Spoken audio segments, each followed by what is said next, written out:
Welcome, today I'm ready for a Redmi 12R and I'll show you how to log out from Gmail account on this device.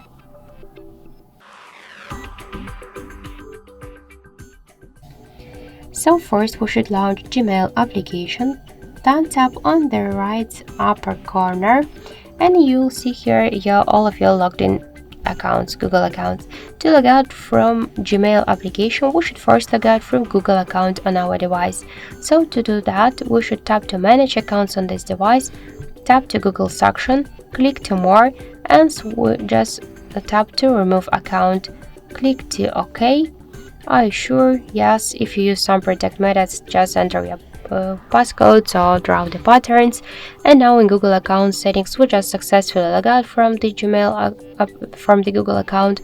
So let's go back to the Gmail app and we could see that we also successfully log out from the Gmail application. So that's it. Thank you for watching, and if you find this video helpful, leave thumbs up and subscribe our channel.